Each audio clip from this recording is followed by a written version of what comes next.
Hello everyone and welcome to a game called To Be With You. Now I want to say that I recently hit 1,000 subscribers, which I'm very happy about, and so I thought I would play a game that is significant in a way. This game would have been the first game that I would record. I remember setting up everything and then recording this game, and I only made it a little bit of the way through, but then I quit and deleted the video because I was too embarrassed. Since then, I have come a long way and I've gained a lot of confidence. Life is very different for me now since when I first recorded this, and I know this game may not seem like much, but it's significant to me, so I hope you enjoy anyway. Okay, I'll start. Finally, we're finally together. Long-distance relationships are never easy. We assumed 2 hours would be difficult, but not insurmountable. We were wrong. It was awful. Finally, after 4 terrible years, James graduated from his college. We're moving in together at last. We've dreamt about this for years and prepared for it for months. Things might be rough at first, but we're ready to weather the storm. James is particularly nervous. He's the one who had to move towns and find a new job. His van pulls up next to the curb of my apartment building, and I feel like I'm going to float off the ground. James, you're finally here. I run out of the door and fling myself around him, laughing. This is the beginning of the rest of our lives together. To be with you.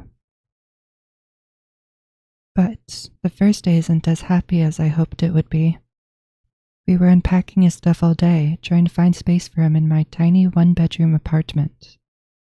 I got rid of a ton of my stuff to leave room for him, but it wasn't enough. We were exhausted, navigating where to move the bed and the desk through tense stretches of silence. Everything was off to a great start. Sweaty and tired, all I want to do now is collapse on the couch and watch people make impossibly beautiful baked goods until I pass out. James, however, isn't tired at all.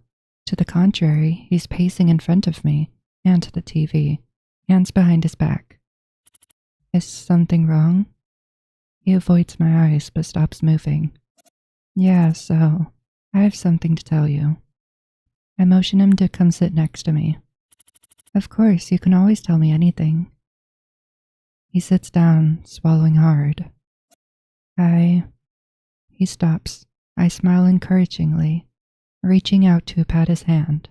His eyes flick to my face, then back down. I haven't meant to keep this secret. It just never came up. I've been afraid of how you might take it, but now that we're living together, you're probably going to find out. My heart skitters. Find out about what? Promise me you won't leave me. About what? I'm a bit depressed. I'm hit by relief so palpable it escapes me in a sigh. James makes a face. Sorry, I jumped to the worst conclusion possible. I thought you cheated on me. Of course I'm not cheating on you. I never would have thought you were depressed. You're always running around, meeting up with people, hosting those game nights. It was easy to hide when we barely saw each other. I could always make myself look busy, even if I wasn't. But I'm trying to warn you, I can get really moody. The whole drive up here, I was thinking about how I'm going to do something to push you away when I'm in one of my moods. He looked deflated. I can't know how it'll work out between us. I feel like I'll let you down. I've tried to pull myself together for months and it hasn't worked. I'm still a mess. Eventually you'll see that. My heart twists. James stares past me, a hollowness carved into his face. I've never seen him look like this. You want us to stay together, right? Of course I do, but... No buts. I want us to stay together. If you want us to stay together too, there's nothing to worry about, silly Billy. He smiles weakly, unconvinced. Seriously, I love you. I'm not going to leave you when you're struggling. We both knew moving in together could be rough. We have to get used to each other, and we're going to find out stuff about each other we never knew. This is just one of those things. I'm willing to stick it through. I squeeze his hand and he finally smiles. I am too.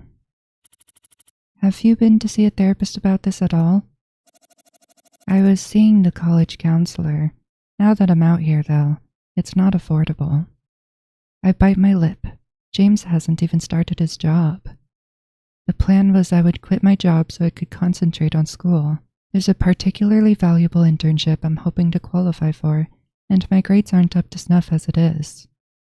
It's a long-term plan, but it leaves money tight for the time being. I already feel guilty enough about relying on James for money.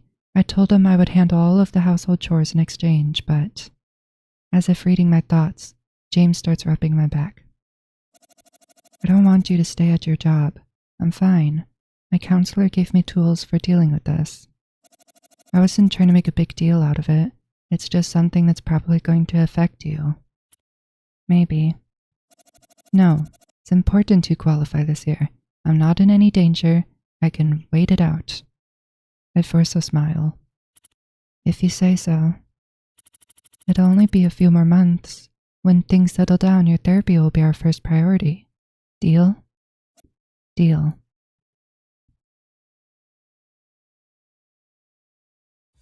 We settle in rather quickly over the next few days. By the time James finishes moving all of his stuff in, there were only 2 days left before my classes started back up. He seems to be okay. He's not doing great, but not doing terrible either. Now that we're living together, I'm seeing what he meant about his moods. Sometimes I'll start in on a conversation, only for him to get supremely irritated. I'm trying to pay attention and learn which topics to avoid. Still, it's hard to see him upset this often. He's pulled me through so many dark spots. Even before we started dating, James was my best friend for years. He got me through failed tests, fights with friends, college anxieties, and my general fear of the future. Even when what I did was questionable, he believed in me when others didn't. He's always made me feel like I can do more and be more. I want to do something to cheer him up. So, I got him a present. An exact replica of a sword from his favorite show. Every time the hero unsheathes it, James marvels at it. It's something he's always coveted. Maybe finally having that dream come true, with something tangible he can touch, will help him feel more at home here. I wait until it's the night before his first day at work. Thankfully, he's still not as familiar with the apartment, so he didn't know about my hiding spot above the boiler. What is this? When I present it to him, his eyes shine with glee. It's heavy. What is this? He eagerly unwraps it as I struggle to look blasé.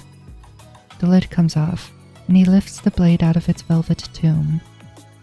Oh, my gosh. He says it in a sort of flat way. He doesn't sound excited. It's the Obleron. Don't you recognize it?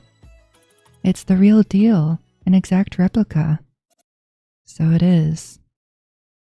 He tests the sword in his hand. He tries to wield it one-handed, but it's so heavy he ends up having to hold it with both. After giving it a few timid swings, he sets it against the wall next to the door. Do you like it? Well, he takes a deep breath. I don't. I'm sorry. Actually, I thought you knew. I don't like collecting junk. I prefer to have fewer belongings. Junk? Or this thing, I mean. It's expensive. I know, because I looked into it once. I decided against it because I couldn't justify wasting money on something like this. Wasting? My voice comes out like a squeak and I clear my throat. Sorry, not. It's a nice gift, but we're living together now, and since money is tight, I thought we would be more careful than this. Of course. Why didn't I think about that? I'm sorry. I was trying to help you feel more at home. I mean, I do like it, kind of. Or, I appreciate the thought at least. He stops mid-sentence, his eyes widening for an instant before he turns away. James, what's wrong? It's nothing. No, I saw something happened. What's wrong? You look so sad. I won't be upset. It made me wonder whether you really know me all that well, that's all. I feel like I was trampled by a horse. Sorry, I'm sorry. This is what I didn't want to say.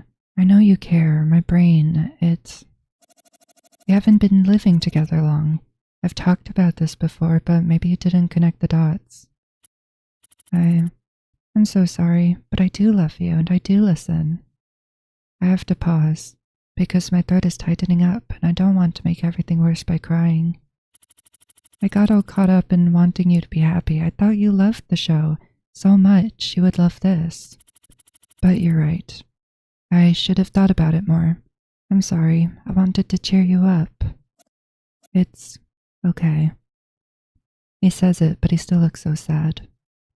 I want to hug him or something, to make this awful moment a little better.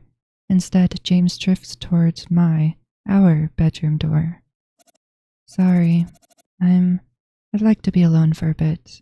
I need to get myself back together. He goes into the bedroom and shuts the door. All right. Really, there are always speed bumps in these situations. James needs time to himself when he's upset. It felt different when space was over phone instead of within the same 1,000 square feet. But we just moved in together. He's got a new neighborhood, a new job. We're trying to make room for one another in our lives, and he's depressed. He's going through a lot right now. Hopefully, as the two of us adapt to these new circumstances, he'll go back to being more like his usual self. Regardless, I love him. Even though it'll be hard, I want to support him through this. I know it would be rough at first, and I'm not willing to turn my back on him when things get rough. That is something I promised myself I would never do. No matter what, we will make it through this. That's right. It was about 3 years ago. Yikes, my eyes. I think my parents are going to get divorced. His eyes widen. He places a hand over my own. I'm sure that's not true. Everything will be fine. I stare him dead in the eyes. No, it won't. I was hoping things would get a bit easier for James after he started his job and had a new routine. Unfortunately, that wasn't in the cards. Despite the good word my dad put in for him, James immediately got on the wrong side of his boss. He thinks I'm arrogant. He thinks I'm a pushover. He thinks I'm entitled. He wants to make me work hard to cure me of it. He comes home late every night, stressed out of his mind, a new anecdote about his boss or that coworker on his lips. I turned in the papers, but then Melissa told me I stapled them wrong. Stapled them wrong. Who cares how papers are stapled? I did the work, didn't I? She could tell me nicely how to fix it. But no, she shouts in front of everyone. Then she drops the papers on my desk and walks away. It's hard enough to learn all this stuff on the fly, and now she's picking on me about staples. Half the time the anger shifts into sadness, then he spirals. I hate this. I need to work for us to live, but I feel like I'm making everyone's lives harder. I'm making mistakes left, right, and center. I'm pathetic. It happened again tonight. To see him like this again, hanging his head. He looks like he's given up. Usually I can pick up his mood when he gets like this. I put on a show, I get him some dinner, and he calms down. Everything ends up fine. But I was supposed to go out with Chelsea. It's our night to catch up and let off some steam. I glance from my phone to James. I know I can help him down, and it's only one hangout with Chelsea. She won't be upset. But I hate it when I can't keep my word. I promised her. Can I really leave James like that? No, I should have saved. Sorry, sir, you're kind of always going through something. It's time for a little me time. I can't cancel on a friend. I'm not that kind of person. I creep out of my bedroom, tiptoeing towards the door. I've already dressed for the night and it's obvious. Hey, sorry. I was going to head out tonight. He pulls his head up. You are? I wince. Yeah, I promised Chelsea I'd hang out with her. I'm met with a deep silence. I fidget with my clothes. So I'm gonna go. Chelsea, huh? He snorts. Go ahead, I figured. I pause, hand hovering over the doorknob. Figured? Figured what? Pfft, it's nothing. Go ahead and go. Have fun. My hand still hovers over the doorknob. Figure what? He throws his arms up. It's not that hard to figure out. Of course you'd rather hang out with your friend than here with me. I make you miserable. You deserve to go out and have fun. What? No, it's not that. I promised her. I don't want to break my promise. He rolls his eyes. I'm sure you did. A tense silence. I'm racking my brain, trying to figure out how to approach this. And James says, Go ahead. Leave. I'll be fine. I frown. You will, right? Sure. I'll just call up my friends and go hang out with them. Oh wait, they're all on the other side of the state. James. I'll find something to do in here. This is basically my place now too. Maybe I can redecorate a bit.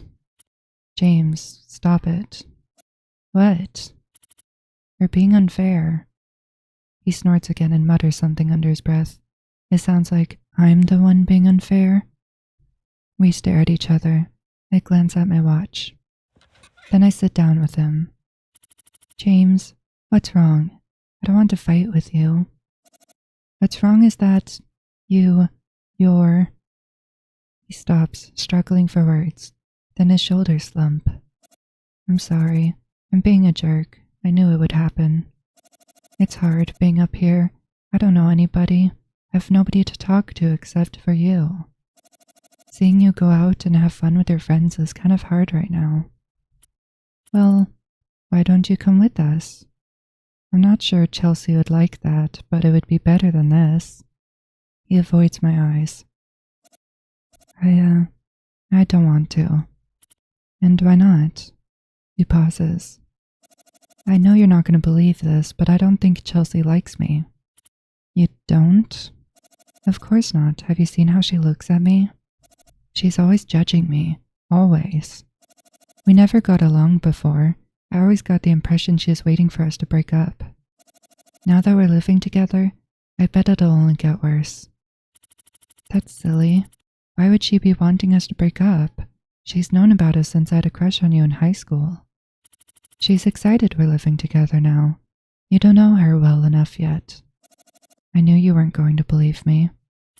It's not that I don't believe you. It's that you think you know better than me. Well, she hasn't come by to visit since I got here. Shouldn't that be something your best friend does when you finally move in with your long-distance boyfriend? I don't know. Should it? We're in college. She's busy. Don't take it personally. You're right. Everyone's busy. Except me. I'm just alone. He hangs his head again, and I sigh. Then I head into the bedroom to change. I have to cancel on Chelsea, just this once. I stay up late, comforting him, and talking him past these thoughts. We put on his favorite show, and it eventually turns into a pretty good night. As we head to sleep, and we avidly discuss what we think will happen in the next episode. Next time, I tell myself, I won't cancel on her.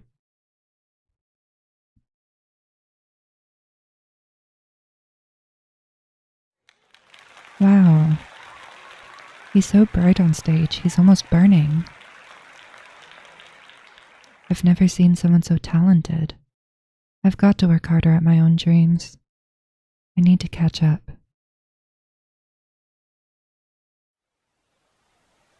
Lately, his moods are getting worse. I used to be able to comfort him and work him out of his spirals, Now it's like they're stealing him away. I've been staying at home after school, trying to help him feel better, trying to keep him balanced. It's almost become like a second job. I haven't hung out much with my friends, and it's starting to take a toll on me. I warned them I wouldn't be around for a while, and they understood. They said they'd still be there when everything died down. But it's been hard. I miss them. I sigh. What's wrong? He looks up at me over his spaghetti. He's in an all-right mood at the moment, eyes bright despite the tiredness wearing on his face. Be honest. Of course, honesty is the best policy. I'm missing my friends a bit, and I haven't seen them in a while. Why haven't you seen them? Can't you call them up and go hang out? Yeah. I trail off. I didn't think this far ahead. I haven't exactly told him why I've been staying at home with them every night. Isn't this sauce great? I really think I nailed it. I pop a bite of spaghetti into my mouth, but to no avail. He's still working out the implications of what I said. When he finally connects the dots, I see the realization on his face. You haven't seen them because we've spent so much time together, huh? I spin my fork in my spaghetti, unsure how to respond. Just be honest. You've had to take care of me, huh? Pfft, ridiculous. What?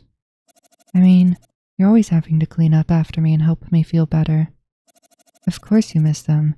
Of course you want to see them instead of me. Why wouldn't you?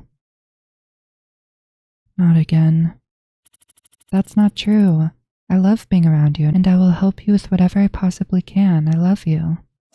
Sure you do. I'm a mess you have to babysit to help me keep things together. What's not to love? Meanwhile, you're perfect. Everyone loves you. You should go hang out with your friends. You'd be better off with them. I'm not going to leave you, James. You should. Leave me and go live the rest of your life. I'll be choking on your dust. James, don't be silly. I'm not being silly, I'm serious. You're going to leave me eventually. Might as well be now. James, I'm not going to leave you. I want to be here for you, that's all. Don't say that. You don't know whether you're going to stay. What? And you do? I know better than you do. I've been here before. Stop it. You can't just tell me I'm not going to stay with you.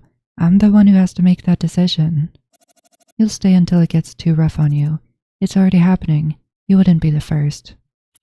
James, stop it. I love you, and love stays even when things are hard. I'm not going to abandon you.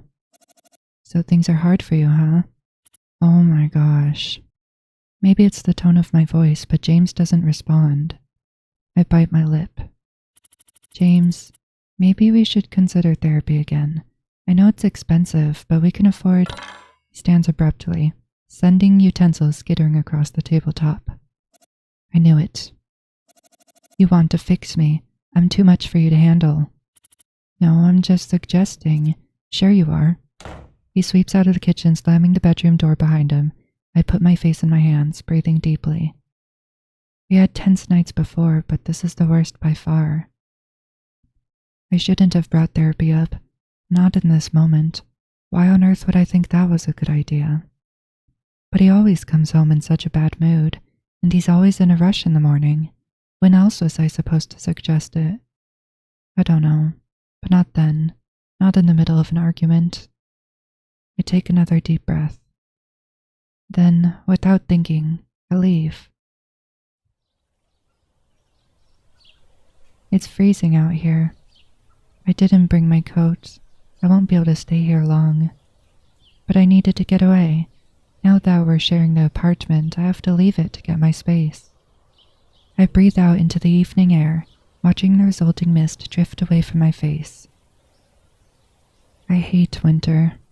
I love winter. What do you mean? Winter's the best time of the year. Well, now what? I've gone and left like a child throwing a tantrum. Isn't he the one throwing a tantrum? I need to get my head on straight. Walking away isn't a bad thing, but throwing stuff and slamming things is. What the heck was that? I scrunch up my face, trying to remember what happened, but nothing coherent comes up. happened so fast. I don't remember what exactly either of us said. But he was being mean. It hurt. Nothing like this has ever happened before. Back when we were in high school, James could be a bit rebellious. He's always had a biting sense of humor. But I don't remember him ever doing something just to upset someone. On the contrary, he was always trying to make people laugh, making our days a little less boring. He was ready to jump into the real world and show what he was made of. I loved that about him. He was braver than I could ever be. In the end, he inspired me to pursue English seriously. Up until that point, I thought it was a pipe dream. No one ever makes money from an English degree, but he was so talented already that I realized maybe I could try. I wanted to be on his level. He inspired me. I looked up to him. We were the only people who understood each other. What went wrong? Why is this happening now? Has to be everything we're dealing with. He's going through a hard time and he's taking it out on me. So, what? How should I handle this? My mom and dad didn't fight like this. I don't know how to make up. Or maybe they did. I don't know. Things happened behind closed doors. They happened behind closed doors, and then one day it all fell apart. They gave up. I never want to give up like they did. But this fight scares me. I know things can get ugly in relationships. Is that what people mean? When people say you have to work for a relationship that lasts, is that what this is? I used to think the same thing, and it led to a dark path. Is it smart to keep going? Is there even a good ending? If I've learned anything, this is what you need to do. I don't want to keep fighting with him. We need to talk about this. If we talk this through, we might be able to work it out. But if we can't, I guess it ends here. A chill runs through me. I hope it doesn't come to that.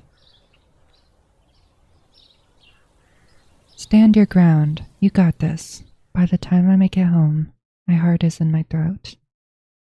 I don't know how he's going to take this. But I'm not breaking up with him yet. We just need to have a serious talk. He needs to know this isn't okay. I try to sneak back inside, but the front door lets out a loud groan. I've never had to sneak into my own place. I didn't realize it would betray me. Quickly, I close the door behind me and take off my shoes. I hear him enter the living room. I avoid his eyes. I don't want him to see my face when I'm not even sure what I'm feeling. Halsey? I concentrate on putting my shoes away. To be honest, I'm embarrassed, ashamed. We had a fight so bad I ran away. I don't know how to deal with this. It's freaking me out. Halsey, please look at me. I look at him. He's crying. Halsey, I'm sorry. I'm so sorry. You are? Yes. He rushes over and pulls me into a giant hug. I tentatively wrap my arms around him and he shudders against me. He's not crying. He's sobbing. I'm so sorry. You didn't deserve any of that. I was a beast. I don't know how you put up with me. James, hold on. Calm down. Let's talk about this, okay? I'm such an idiot. You've stayed here to support me all this time, and all I did to thank you was yell at you. I'm so awful. James. James, please, let's sit. I want to talk about this. He releases me, sniffling. I guide him to the couch. There. Shh. It's okay. We're just going to talk. Are you going to break up with me? He stares at me through a haze of tears, eyes swollen. He's been crying for a while. He looks so scared. No, I'm not going to break up with you. It's like someone pushed a flood of air through him and took the tension with it. But this can't happen again. It wasn't okay. I need to be able to talk to you about things like this. You're right. You're absolutely right. You always are, in the end. I don't know about... As soon as you left, it was like I could think straight with how much you mean to me. He pushes a strand of hair delicately behind my ear. It gets so hard, and I can't think straight, but I should never have treated you that way. You're a saint. You're such a wonderful person. You're always there for me. I should be thanking you for everything you've done. I love you so much. The silence falls between us and I mull things over. He understands what happened wasn't okay. Even better, he figured it out on his own. He understood, and he'll try to do better. That's all I wanted. Besides, what all happened tonight? We got upset at each other because we miscommunicated, that's all. It was a little argument. Everyone fights sometimes. You know, it's funny. I was really upset earlier, but now it kinda seems like it wasn't that big of a deal. He smiles. I'm glad you feel that way. I'll make sure to be more careful from now on. For the first time tonight, I truly smile at him. Thank you so much, James. I love you. I love you too.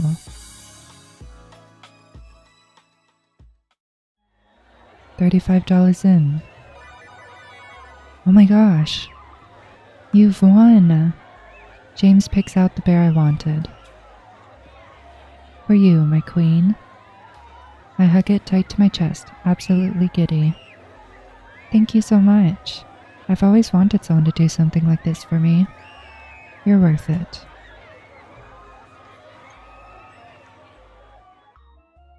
Over the past few weeks, James and I have fallen into a bit of a routine. He comes home from work, usually upset. I have dinner ready. He's normally hangry. Then I help him decompress and we watch some TV. It varies a bit day to day. I'll go to the store, or I'll do homework, but for the most part, it's the same dull pattern. Wash, rinse, repeat. But not today. Today that routine will be broken. Are you ready to go? I beam at him, so excited I can practically feel it radiating off of me, like static off a generator. He stares at me, grim as the deep. Aw, don't look too happy. Halsey, you know how I feel about Chelsea. I do. Thank you for coming with me tonight. He grunts, clearly struggling to suppress a tiny smile. We head out. Chelsea is throwing a party and both of us are going together. It'll be our first time out with my group of friends. I've been excited all week. Chelsea and I are both seniors in college. Once this year is up, she's going to graduate school and I'm heading into the workforce. She's focusing on medical engineering, and this past year has been brutal for her. We're not partying as much as we used to, but she's been making the effort to throw some last hurrahs to celebrate the fleeting moment. I missed the last one because of James. I'm glad we're actually going this time. Here's to another celebration. Girl, I'm so happy to see you. She leaps into my arms as soon as I open the door, and we squeal together. James hangs back, rolling his eyes. Eventually, Chelsea pulls away from me and gives a slightly less enthusiastic hug to James. He makes a face at her after she turns back to me. That's rude. Help yourself to the drinks. Whichever one of you isn't driving, you know how it goes around here. I'll be back. I gotta go handle something, but I'm glad you made it. Chelsea disappears into what I know to be her bedroom. James and I turn to face the massive throng of people. It's been so long since I made it to a party, and this one seems particularly overstuffed. People have already spilled drinks on the floor, and I struggle to step over the sticky patches in my heels. I'm not used to being around this many people anymore. Maybe I've spent too much time indoors. It's overwhelming. James seems equally uneasy. Well, to me at least. He looks cool as a midwinter breeze on the outside, but I know he's panicking. I stick close to him, unsure whether I can throw James in the hot seat. In the end, I decide to follow his lead. Thankfully, James makes an effort after I point out some acquaintances from my German classes. The conversation goes smoothly enough. James does well, but they don't seem too interested in him. I'm not exactly close to these people, so I didn't expect anything more. I hope James won't let it get to him. We float from group to group, with me introducing James and trying to maneuver the conversations to be welcoming to him. It isn't long before I'm exhausted. It's all a bit much. Everyone's nice to James, but in a distant way. I'm starting to get worried. I'm not sure what it is about him that's putting them off. Maybe it's something about how I'm handling myself. Or maybe everyone's already heard about him.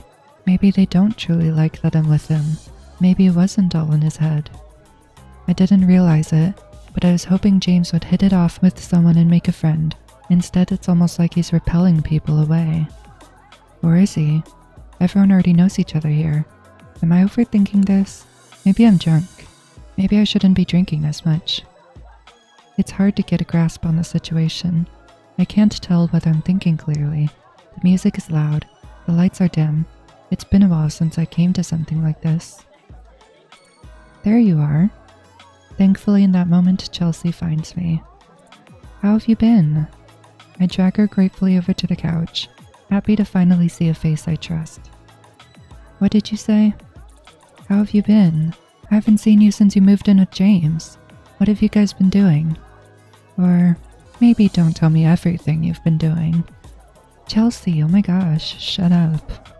She cackles. Anyways, I've been going to class. We just finished the new season of The Werewolfer. Nothing much. I'm not sure what else to say. I'd like to talk to Chelsea about some of the turbulence James and I have gone through, but not here, not shouting it in a crowded room. I'm not even sure how much I can say about it. Half of it is his own private business, dealing with his mental health. But it would be so nice to talk to Chelsea about it. How's living together been? Well, the transition's been a little hard. I lick my lips. James is going through a lot right now. I'm trying to be there for him. Chelsea nods sympathetically. A pause stretches out between us. What else can I say?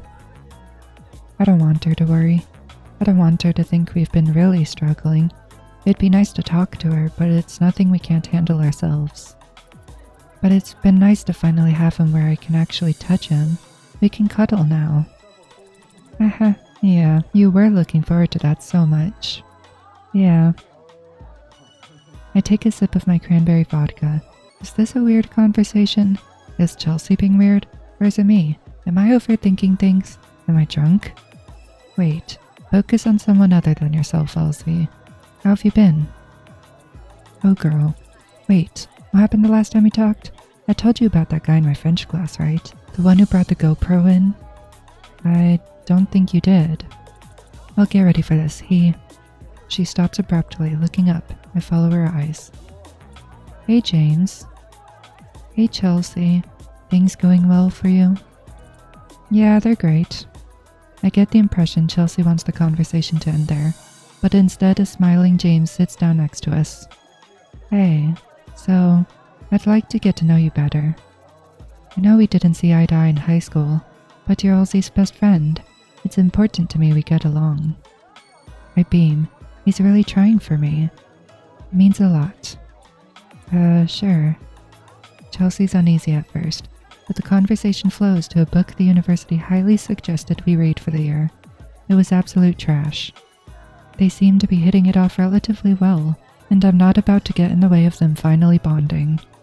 I take a backseat to the conversation, riding it out until the end of the party. So is that good? James drives us home, since he wasn't drinking. I'm exhausted. All I want to do is get home and crawl into bed. Maybe I'm too old for parties. You're being awfully quiet. I snap out of my thoughts. Oh yeah, sorry. How do you think it went? It was alright. I'm pretty tired now. It didn't look like you're having much fun. No, I was. I don't know. Things felt a little weird this time around. I'm not keeping up with Chelsea. We haven't been able to talk recently. I feel bad. James takes a deep breath, like he's preparing himself for something. Listen, I genuinely think she doesn't like me. Oh, Great. This again. I mean, you saw me. I tried to get to know her. I really tried to get along with her, but she's weird around me. I don't know what I did. She did seem a little uneasy. But was that because of James? Or because of something else? I can't remember. It's all a bit hazy. She certainly wasn't as warm to him as she is to me. But why would she be? She doesn't know him all that well yet. Surely she doesn't have some kind of grudge against him from all the way back in high school. I mean, they didn't really get along back then. He kind of infuriated her. That's all in the past now. She likes him. She's always supported our relationship, hasn't she? I know this is gonna sound weird, but hear me out. Hear me out. I think she's mad I'm taking up all your time right now. And that makes sense. You've truly been there for me. You've been an amazing girlfriend. Is that it? It would make sense if it was. I did feel something strange when I was talking to her, like she is mad I wasn't keeping up with her. I'm worried she thinks I'm forcing you to stay around me and not see your friends. I'm worried she thinks I'm being bad to you. Well, if she does think that, then she's wrong. I'm the one making the decision to show up for you. You're not forcing me to do anything. Yeah, I wish she knew that. It's hard for me to feel good about her when things are like this. I'm worried she's going to try and convince you I'm being bad to you. I'm sorry if she does do something like that. I'll try to explain the situation to her. Makes sense she'd get confused, but that's not what's happening. I'm doing this because I love you, not because you're making me. Yeah, she's your friend, and I'm important to you. I'm sure she'll understand. Thanks for hearing me out. I know it's a little weird when your boyfriend and your best friend don't get along. You're both important to me. It seems like it's just a miscommunication. I'll figure it out. Later, after I wash my face and crawl into bed, I text Chelsea. I apologize for the distance between us and explain it's something I'm choosing to do. I stop just short of asking her not to blame James. If she isn't blaming him, and we're overthinking this, I don't want to give her any ideas. Girl, don't sweat it. I get it. I'll be here when you're ready. That's all she says. Makes me uneasy. Why though? Who do you like? Is that him? Can I look? Yeah, no, don't be so obvious. Shh, girl, he didn't see me. James, huh? She grins. Go get him. I'm having a bit of a bad day. When I woke up, James was already in a tiff. I messed up the timing for his breakfast and he was nearly late for work. Class was long and exhausting. I don't feel like I'm picking up the material like I should be. Chelsea's been on my mind too. I haven't spoken to her since the party. I'm letting everyone down, but I'm not sure how to start setting things right. As soon as I get home from school, I collapse on my bed. I don't get back up. I'm awoken by the sound of the door opening and a bag being thrown to the floor. I bolt upright. He sounds angry. What happened this time? I stumble out of bed, still bleary-eyed from the impromptu nap. James is standing in the kitchen, chest heaving with his efforts to calm himself. What's wrong, honey? What happened today? He stretches his hand out in front of him, as if trying to measure something. All I wanted to do was to come home and have a nice, relaxing dinner with you. Okay, let's do that. How can we when there isn't any food? Huh? We have food. I went grocery shopping a couple days ago. Oh, good. We have food, but no dinner. How long do you expect me to wait? For dinner? Yes. It should have been ready by now, or almost ready, but you haven't even started it. Why isn't it ready? My eyes nearly jump out of my head. Make me a sandwich. To be honest, I'm gonna go with the more understanding approach. James, what is this about? What happened at work today? Why do you think this is about work? I mean, isn't it normally? He shakes his head, a grim smile on his face. I knew it. I knew it. I didn't want to think that's what you're doing, but... What am I doing? What's wrong, James? You have to talk to me. This. You're doing this. Doing what? Acting like every time I'm upset, it's about something that isn't real. See, I'm not upset at you. I'm upset about work. I'm not upset with Chelsea. I'm just lonely. You always do this. You act like my feelings aren't real. Why do you do this? Is it because I'm depressed? Suddenly I'm not actually mad at you. I'm just taking my stress out on you. Do you even see how insulting that is? My mind spins. Where is this coming from? What is he talking about? James, I don't do that. You might not think you do, but you do. I'm tired of it. You want to know why I'm upset?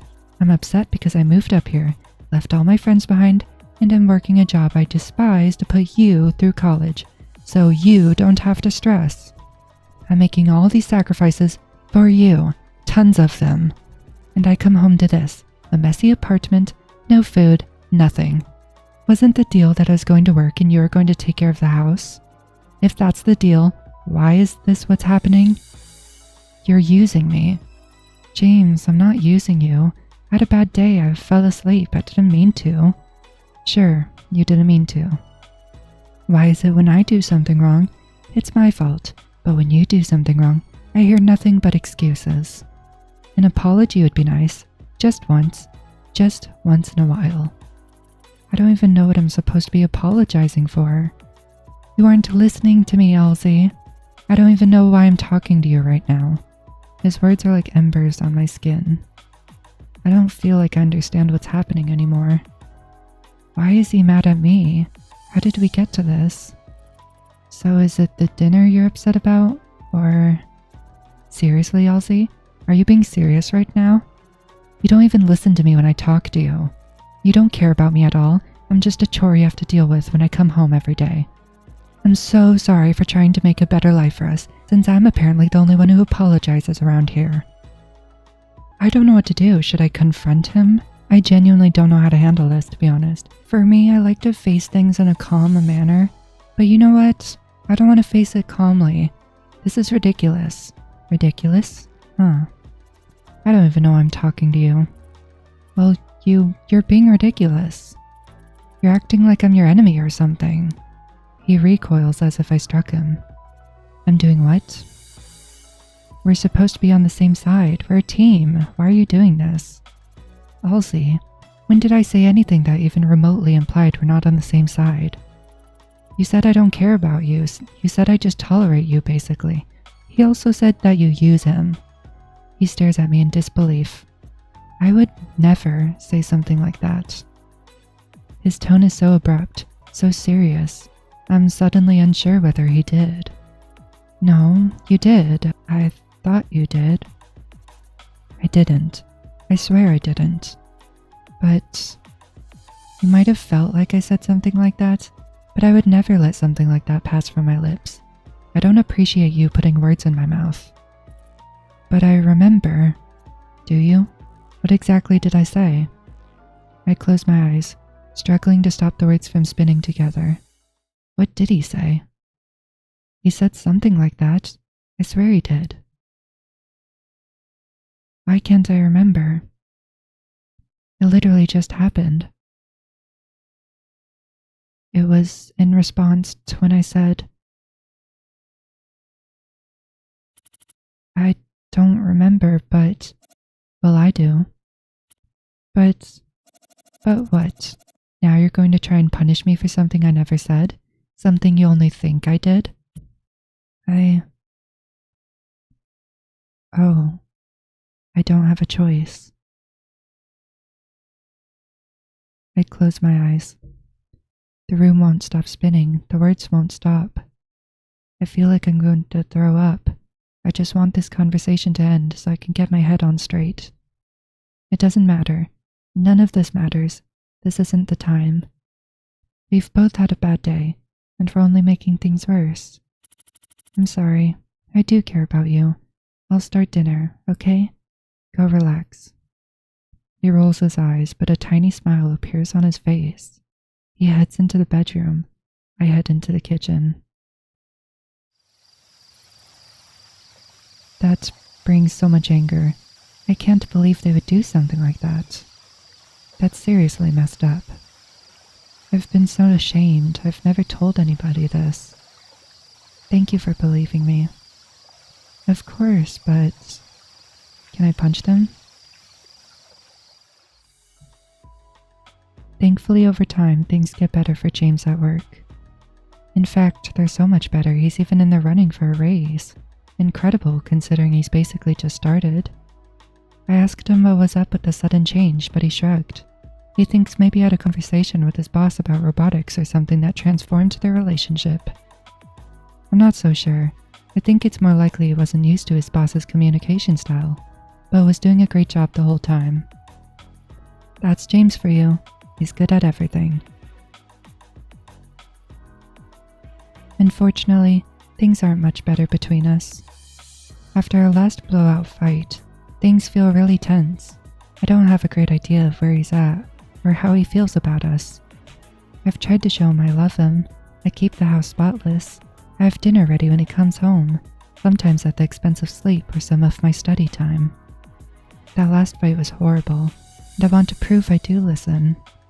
James seems more or less normal now, but to me we're existing under an uneasy truce. I don't want to bring the fight back up, but I'm feeling kind of lonely.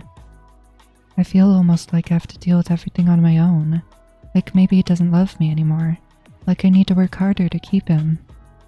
I don't even know where exactly it's coming from. I wanted to blame the fight, but I don't think it's just that. After days of mulling it over, I eventually realized it's the reality of our relationship hitting me. We finally started living together, and it's been nothing but stress. Moves, job changes, my final year of college. In getting adjusted, there's been a lot of conflict, but not a lot of romance. At least not as much as there was when we first started dating. We moved in together. The romance faded. We're more like two people living together than a couple in a relationship. I've read about this happening to other couples countless times. That must be what's happening here. If that's what's happening, all I need to do is to feel that spark again. What I need is a date.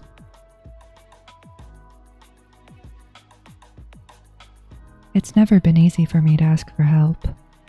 It's never been easy for me to ask for anything, let alone a date. I don't know why I'm afraid to ask him for this. We're dating. It's not like he's going to say no. But I'm terrified.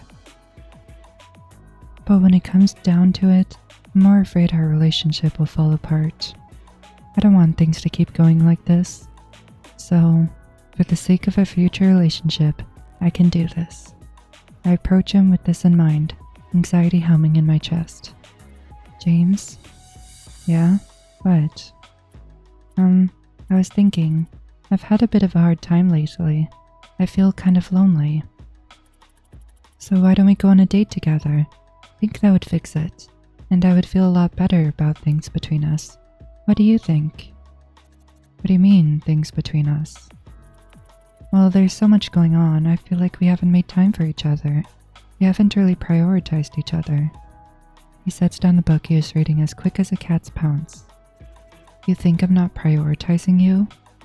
I nod, dread building in my stomach. Oh no. I literally moved across the... Yep, he's holding it over your head again. I literally moved across the state to be with you. I abandoned my friends, my family, my job, everything, just to be with you. But you feel like I'm not prioritizing you? Why do you act like you're doing her a favor? Is that all this is? Everything you do is to serve her? As if you gain nothing by moving across the country to be with her. So are you not grateful to be with her? Yes, all you do is come home and then you fight. You argue, you yell at her. You just want chores done, a free meal, then you go to bed. So how is she supposed to feel? Yes, you moved across the country, and that's hard. Yes, you left your family.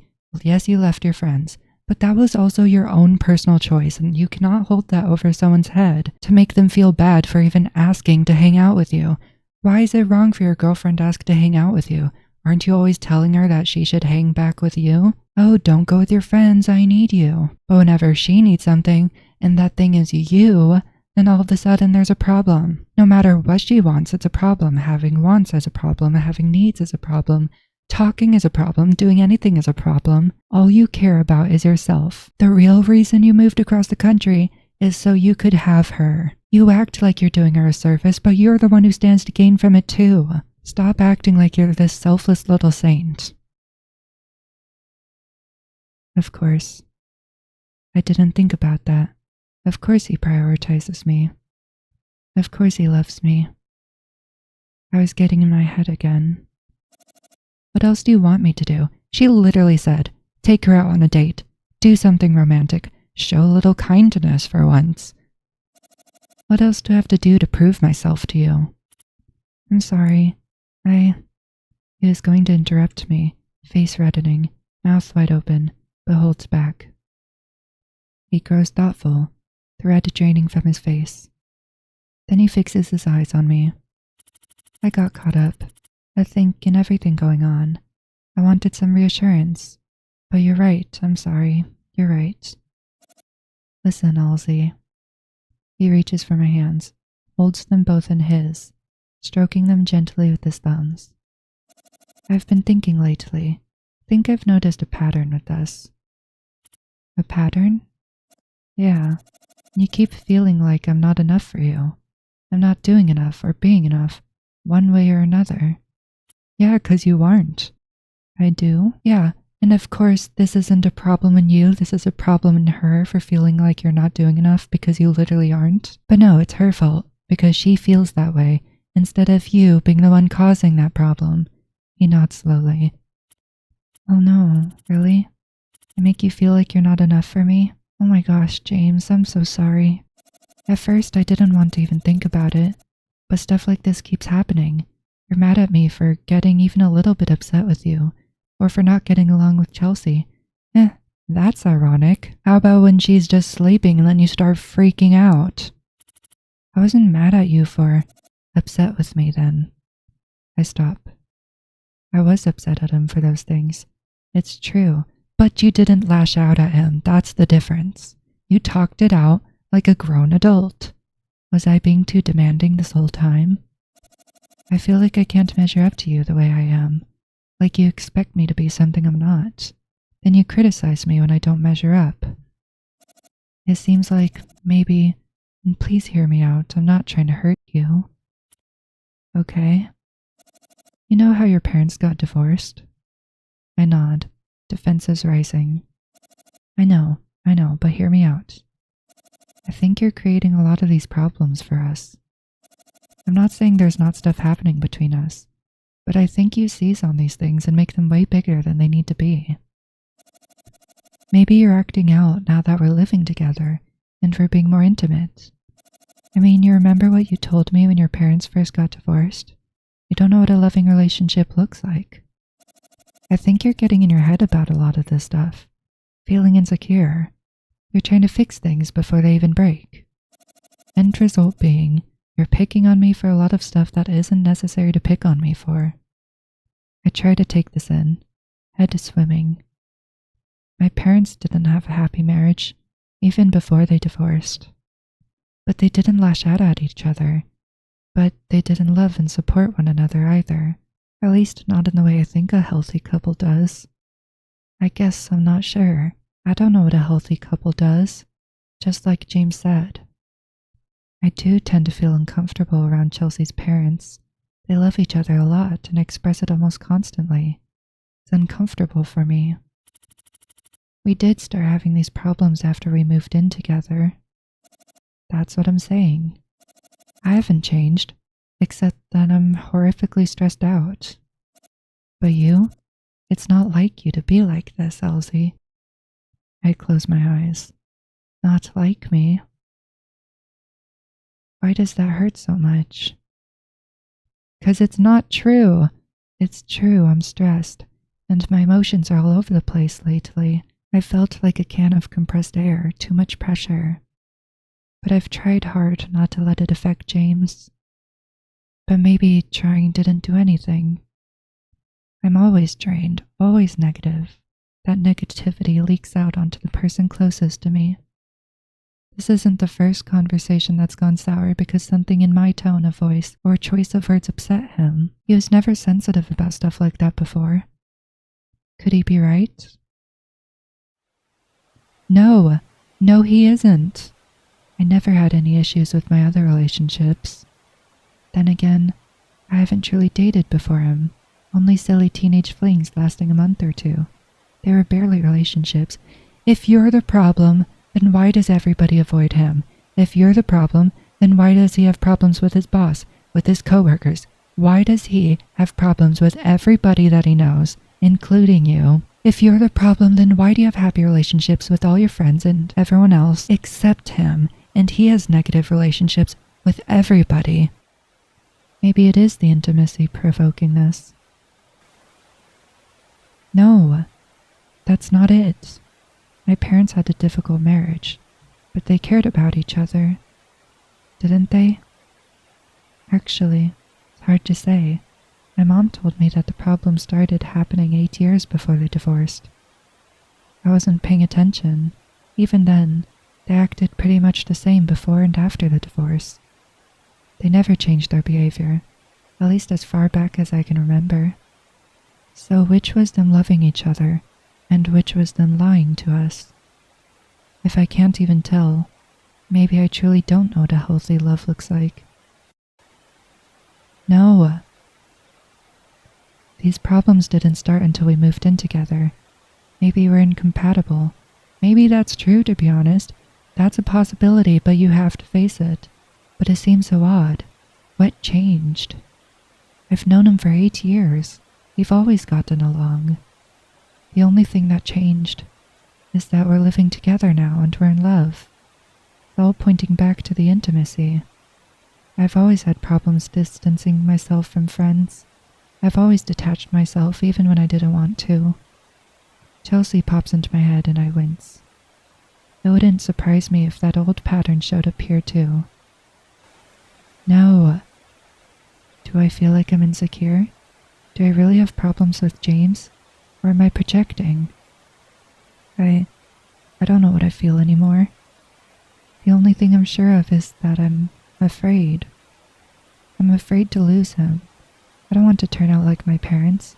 You can't live your life fearing a failed relationship. Sometimes relationships fail. Sometimes things don't work out between you, but you have to accept that or else it turns bad. I don't want this to go wrong. This is the only thing that's ever gone right for me.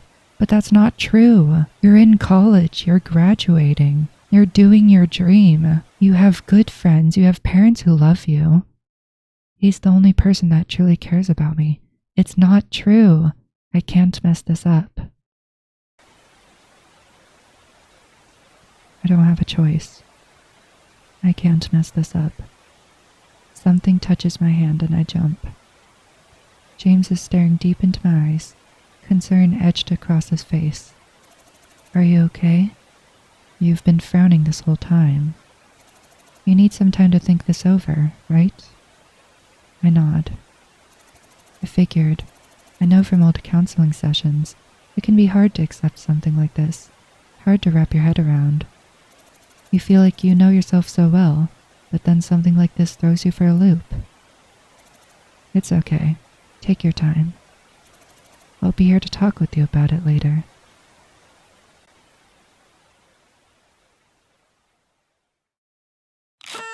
Happy birthday!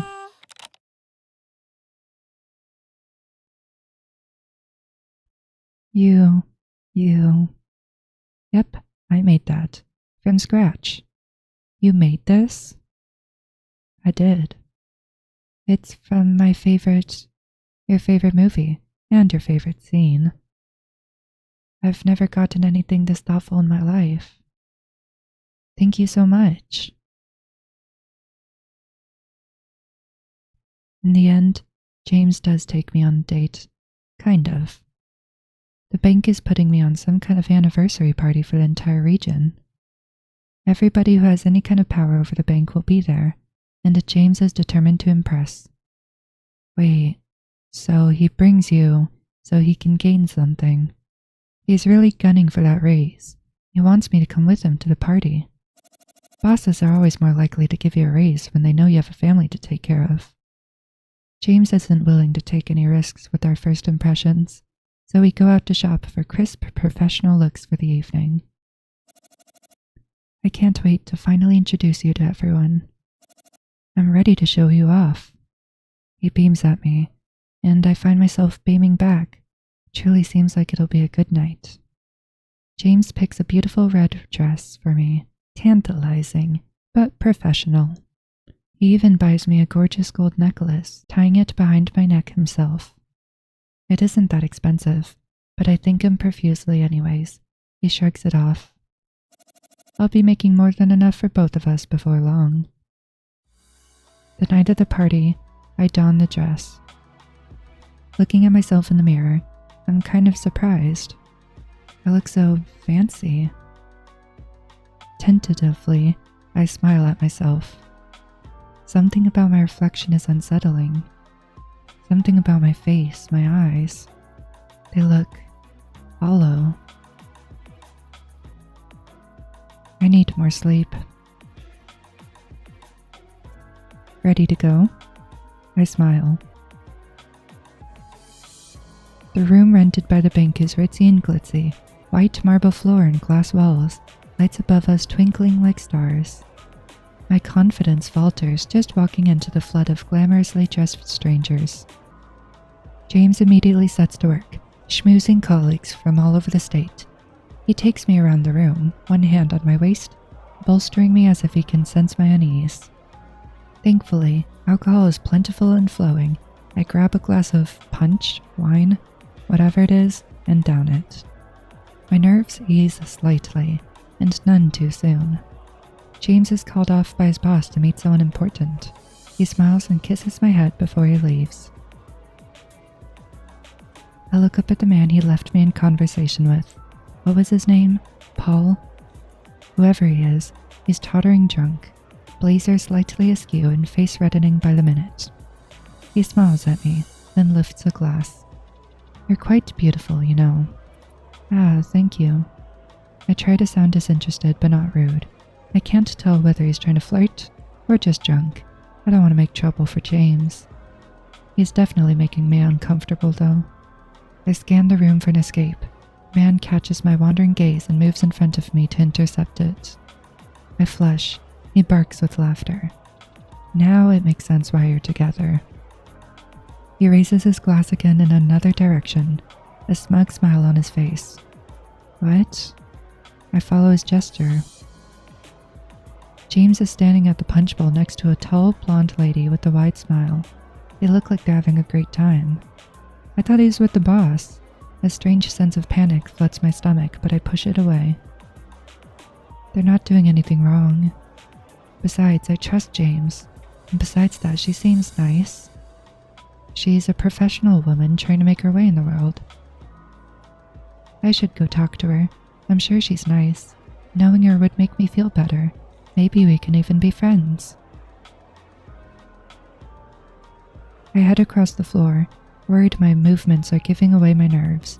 A bright smile plasters itself across my face. Hi. My voice is unnaturally high, even to me. They both turn to me, James with a satisfied smile and the woman with an absolute beam. Oh my gosh, I am so glad to finally meet you. She grabs my hand and pulls me into a hug. See? Perfectly friendly. She lets go of me and I step back, glancing between her and James. Oh, silly me. Sorry, I'm Melissa. I work with James at the bank. He has told me so much about you. Of course I have. James flashes a smile at Melissa, and I look between the two of them, somewhat bewildered.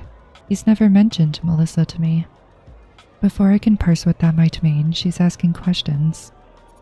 You're still in school, right? Her eyes flick to James. Yes, I am. I'm an English major. Oh. She giggles, a low hum that vaults into a high screech at the end. That's incredible. The world really needs more English majors. I eye her, uncertain as to whether she means that sincerely. She sounded sincere, but nobody in her industry would feel that way, right? I must have taken too long to respond because both Melissa and James burst into a fit of barely concealed laughter. I try to recover. I do love it. I'm hoping to eventually go into translation, or maybe closed captioning. The literature itself is more of a passion than a career. Wow, that's incredible.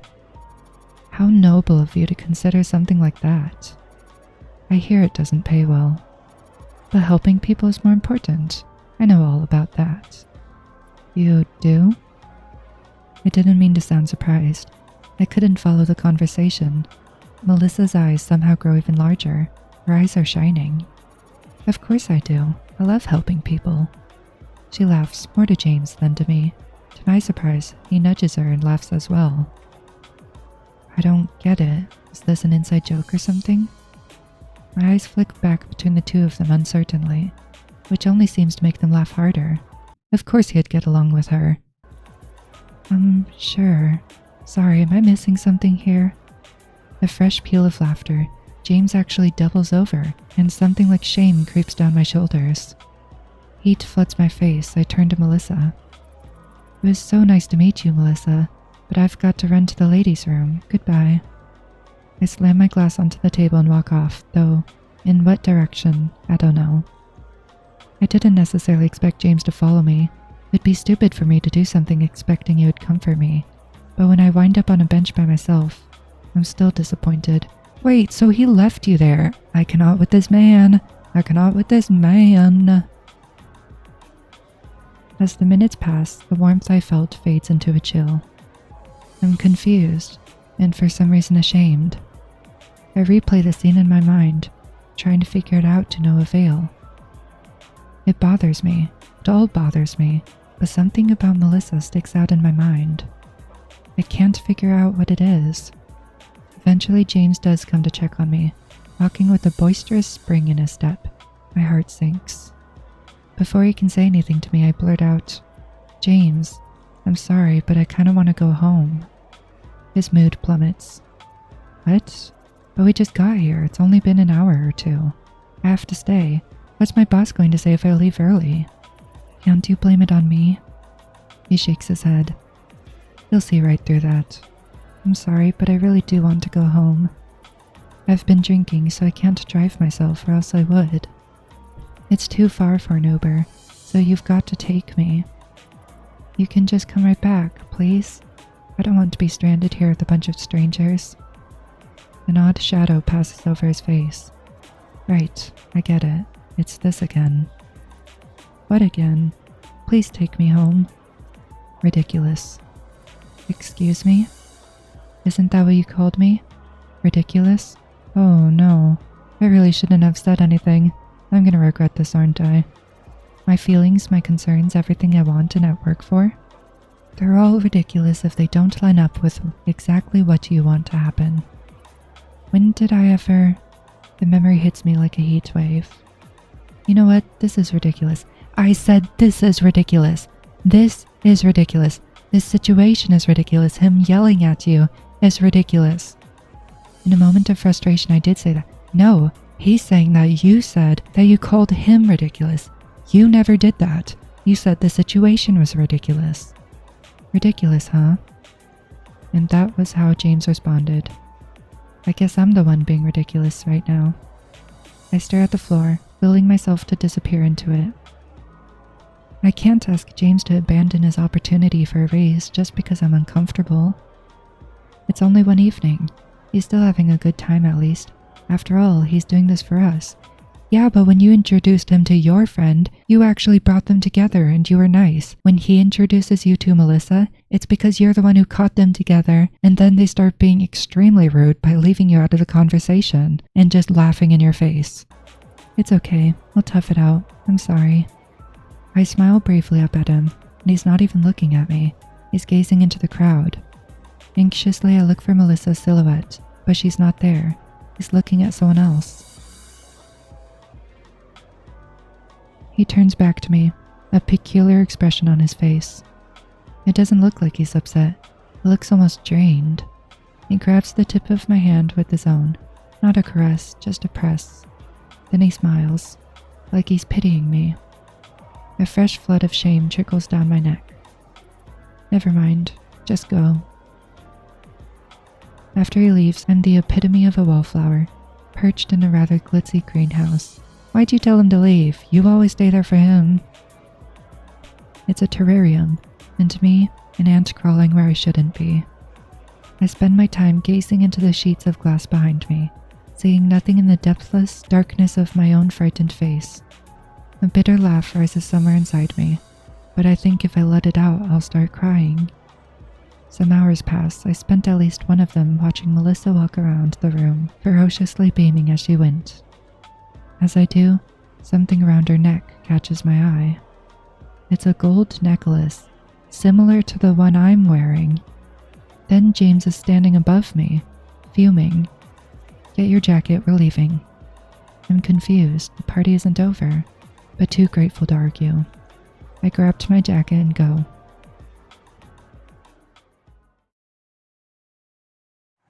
He slams the door as I get into the car, strapping himself in with a flourish. Why couldn't you keep it together for just one evening? Cheryl had to come tell me to take you home.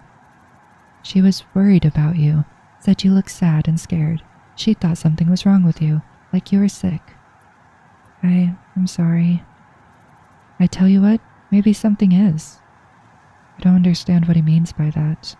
I'm awash in a strange mixture of shame and happiness. At least someone cared how I felt. How does James look now? Cheryl, does she work with you? My gosh.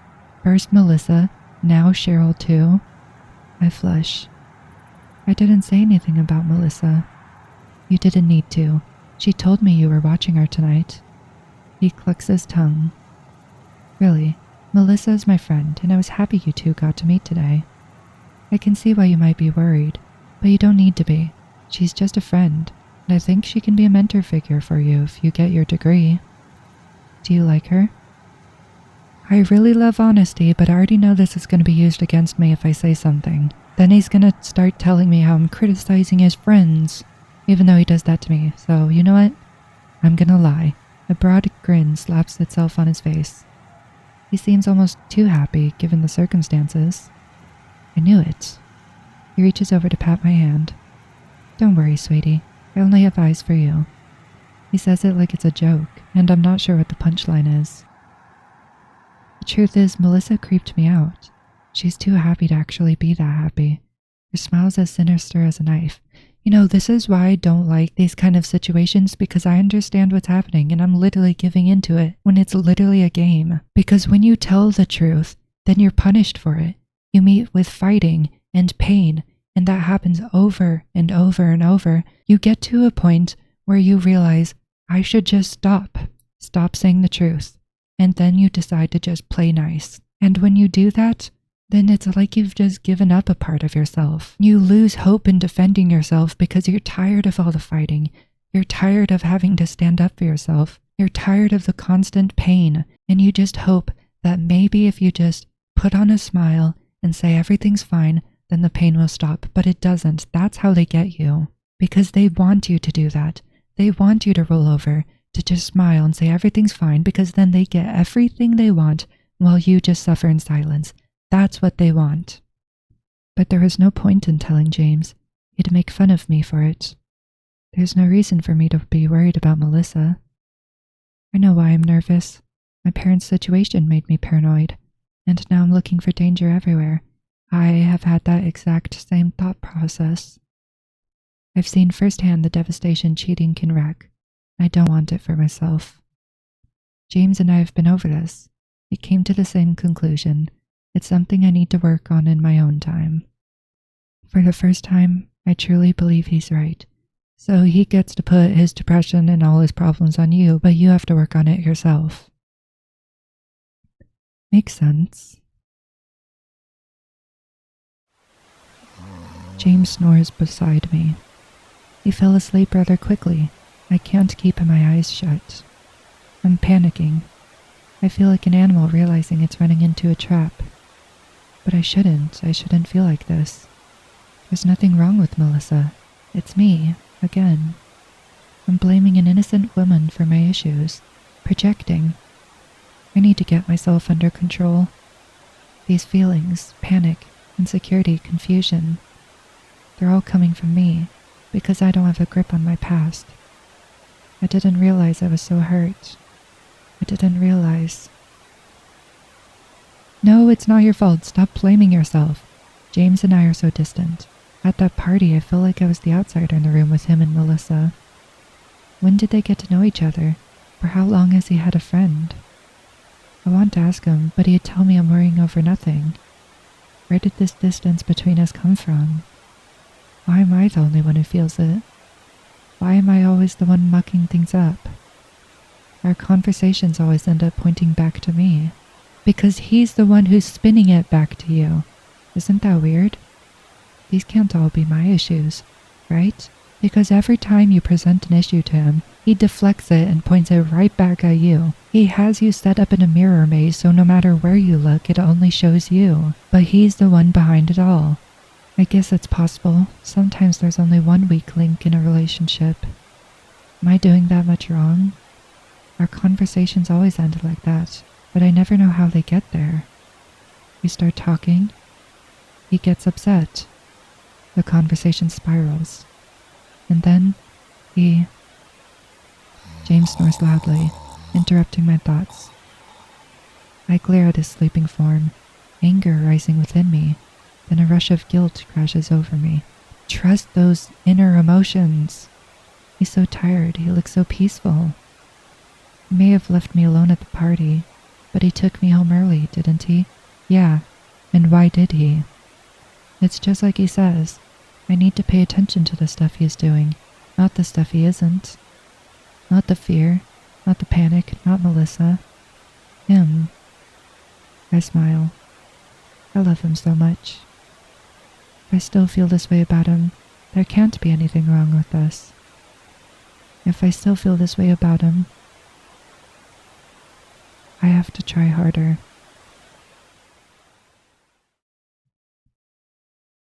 What do you think? This is amazing. You're amazing. I can't believe you made something this good. You think so? I'm not sure I communicated the theme well. No, this is super good. You're going to be famous someday. I hope you'll stay friends with me when you are. Of course I will. It's weird. I was crying so often just a bit ago. I'd wake up with dried tears on my face, or I'd think I was crying, only to find my eyes were dry. But it went away. I'm not crying anymore. Instead, I'm empty, tired. Pressure at school is getting worse. I'm scrambling like a scatterbrain. My one saving grace is my organization. The habits I cultivated through college are making this manageable. Still, I'm always stressed.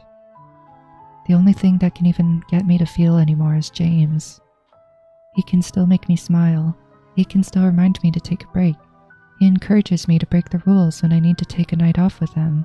Yeah, I wonder... Oh my gosh, I'm so angry. He's the only thing keeping me going. A stab of worry about the divorce enters my mind, but I shake my head. I feel so strongly for him. That is how I know this is real. That is how I know this will last. As silly as it sounds, he's my soulmate. I'm not going to let anything get in my way. I'm not going to let my bad habits take away the love of my life. Another worry slithers into my mind, creeping along the depths like fog, nearly out of view. I've had a suspicion lately, probably just another insecurity, but still. I'm worried he's losing interest. Why wouldn't he be? I've been stressed and angry. I've had little time to take care of him. I'm a shell of who I used to be. Despite these omnipresent fears, I haven't confided in James. If I do, I'll just make it happen. Who wants to be with someone who doesn't think they're worth being with? I've questioned his love enough already. There's no way he's going to be receptive if I start criticizing him for potentially losing interest in me. It's out of character. One of the reasons he likes me is because I'm confident and strong.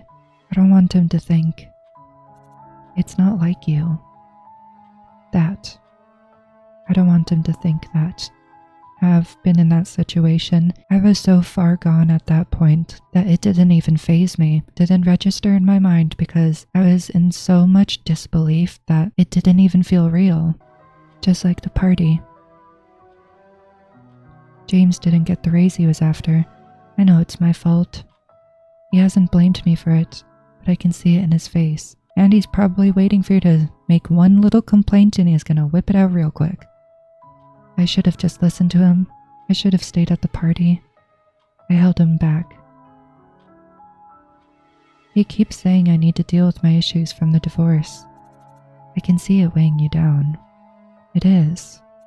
The deeper you get into a relationship, the more these intimacy issues will pop out. You're numb because you're distancing yourself from me to protect yourself, because you're scared. I'm not trying to, but I am. I'm not going anywhere, but with the way things are right now, our relationship is in danger. I know it is, I'm trying. You need to do something about this. Everything would be fine if you could just figure this out. I know.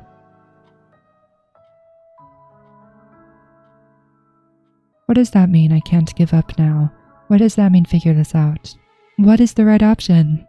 When I say I can't give up, do I mean on the relationship? I can't give up now. I'm not going to be like my parents. Oh no. I'm not going to lose someone I love. Can I go back? Not because of something I did, not because I failed to correct my behavior. I'll never accept that. I will make this work. It has to. No, it doesn't. Hey, what's up? Why do you want to see me all of a sudden? I wanted to give you this. A present? Is it a pizza? Yeah. Are you going to open it? I'm kind of awkward with opening presents in front of people. Okay, I'll leave. But tell me what you think of it. Sure. Prom. Wait. What's wrong? Yes.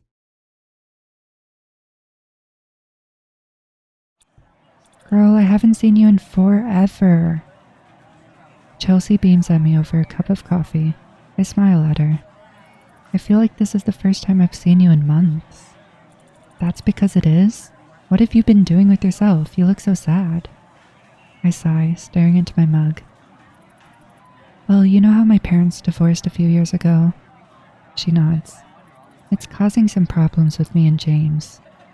She makes a kind of frown, sipping her coffee as she listens to me detail the different issues I have to address, all stemming from my parents' divorce. Chelsea knows some of this already. She was around when my parents divorced, and when I sank into depression right after. She's seen me struggle with dating in high school.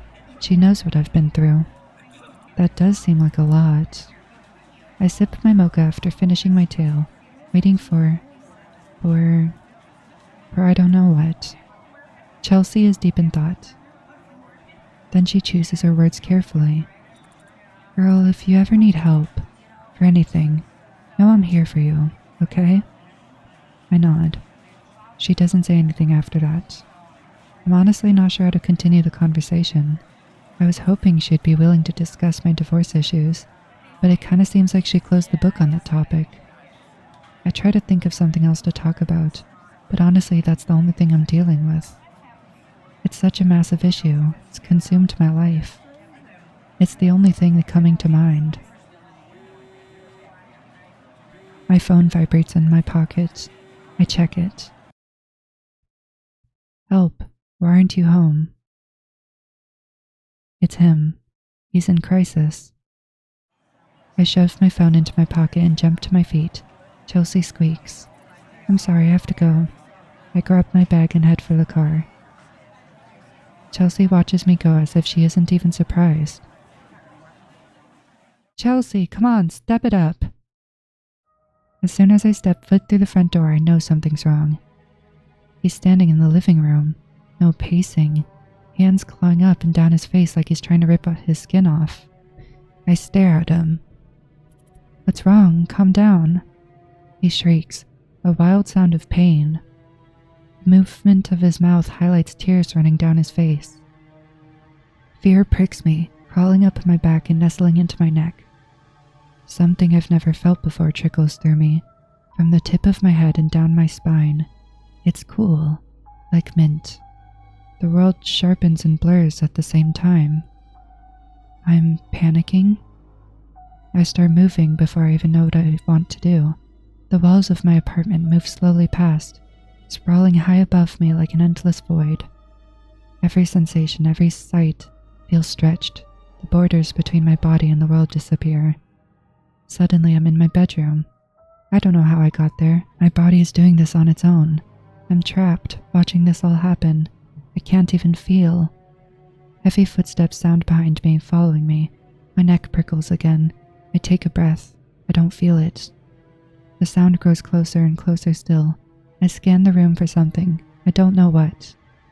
Then he's there, behind me. I can feel him, breathing, reaching. I throw myself across the room onto the bed and grab for something. Anything. My hand touches something soft and I turn around to thrust it into the shortening gap between James and myself. Is this a dream? A contortion so severe looks like a mask. He doesn't look human. He closes in on me, arms raised to grab. Grab what? But he freezes. He looks at the thing I'm holding in my outstretched arms between us. For the first time I see it too.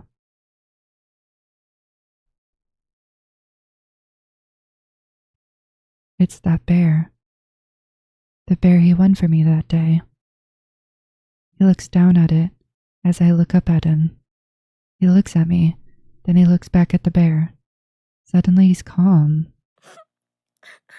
Suddenly I can hear again, and feel and breathe. I'm crying, so intensely I can barely breathe. I'm shaking. The bear falls against my chest as I lose my grip, completely unable to function. James pulls back the covers of the bed. I can't move. My body is constricting itself into a tight little ball. I can do nothing but cry, breathe, and watch. He pulls my body into the covers and tucks them up to my chin. I don't know whether he pats my head. Maybe I imagine it, but I flinch away from his touch all the same. Then he leaves the room, closing the door softly behind him. For a while there's nothing but the sound of my own frenzied breathing. Then the TV flickers on in the living room. I can see the light from the crack under the bedroom door. I stare at it, replaying and replaying what just happened. The images flash through my mind, but they don't form any kind of coherent narrative. Just snapshots flashing by. Then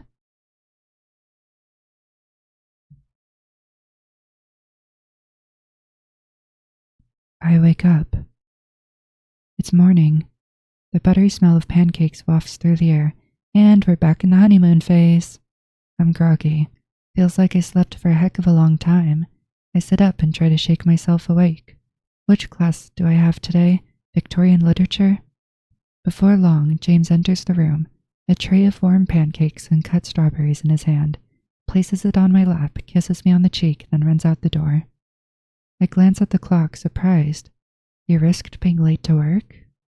And breakfast in bed? I smile to myself. It's been a while since he did something sweet like this for me. Yeah, because he pushed you to the limits and now he's trying to bring you back in. The reason he is having a meltdown in the first place was because you're out with your friends, and he needs you to be scared. He needs you to go outside and feel scared and worried about him so that you'll come home immediately and that wherever you go, you'll always be thinking about him. Happiness swamps me, so much of it that it's almost painful. I've been hoping beyond hope he would do something like this. He loves me, he truly does. I can relax. For a while, I can relax. The pancakes are impossibly fluffy and filled with blueberries, just how I like them. Humming happily to myself, I pull out my phone to text him a thank you. Hope, why aren't you home? I stare at the message, frozen. Then I throw my phone across the room. remember what happened. Sorry, he's going through a lot right now. I don't want to say that. I send the message to Chelsea, wincing. I want to be there for him. Stop it. Stop justifying for him. He doesn't even have to be there to justify at this point. His voice is in your head doing it for him. I have to be there for him. In a few seconds, a message comes back. Are you sure? It's my B-day. I bite my lip. I'm sorry. Don't. I love him. That means I put him before anyone else. I press send and wait for a response. It never comes. Come on, Chelsea, can't you see? James and I are talking about marriage, but he's uncertain. We've had so many problems of late, he doesn't think I'll be ready until the divorce issues are sorted. I agree, of course, but I've been working on them. I'll do whatever it takes to make this work. I've never wanted to hurt him, even though that's what happens, over and over. I hurt him, and I apologize, and try to do better next time. Every now and then I wonder whether I'm actually doing something wrong. How is it only James I'm hurting? But then I'm hurting Chelsea too.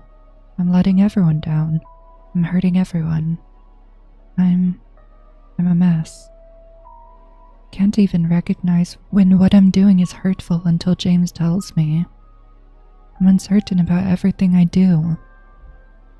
I'm so afraid I'll keep hurting people. I need to do better. I must work harder. I have to fix myself. Nobody deserves to be with someone like me the way I am now. I'm lucky James is willing to stay with me through this all. I don't know what I would do without him. I really don't. That scares me. I love you. I smile up at him. He returns the smile. He pats my hand. Then he leaves for work.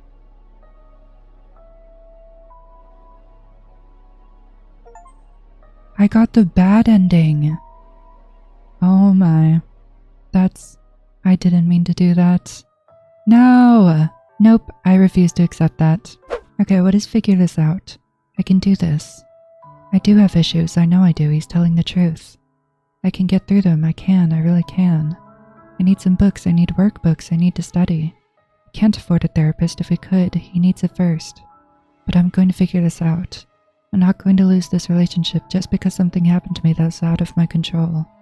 I'm not going to let my life be changed like this. Because without James, what do I have left? Oh no. Wait. This is wrong. It's happening again. My brain, my thoughts. They're all spinning, spinning, spinning. The ground doesn't even feel solid. Nothing feels real. Again, it's happening again. When was the last time this happened? Think, Halsey. I can't mess this up. You need some time to think this over, right? You feel like you know yourself so well, but then something like this throws you for a loop. It's okay, take your time. No. No, not again. I'm not going to let this happen again. I can't do this, I'm losing my mind. Nothing feels real. I have to get out of here. I have to.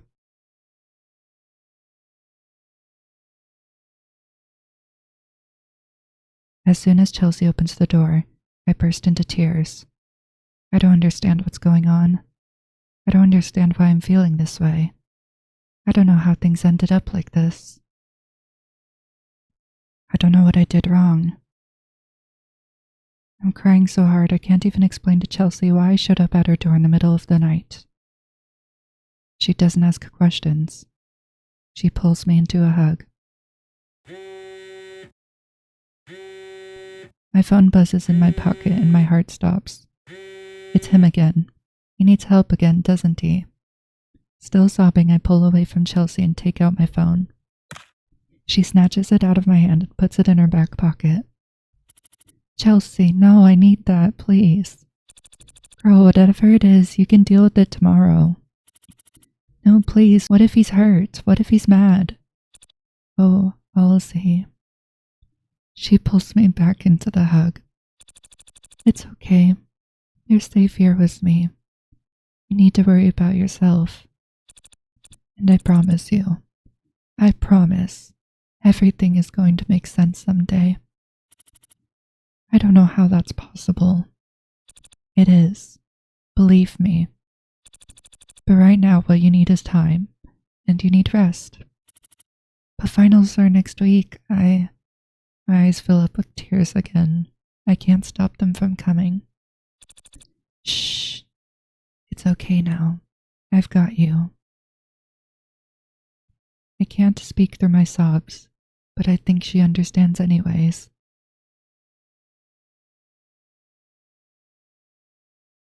Thank you, Chelsea. Thank you. Girl, I know.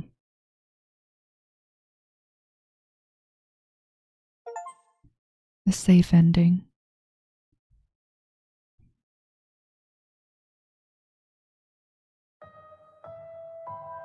And that's the end of To Be With You.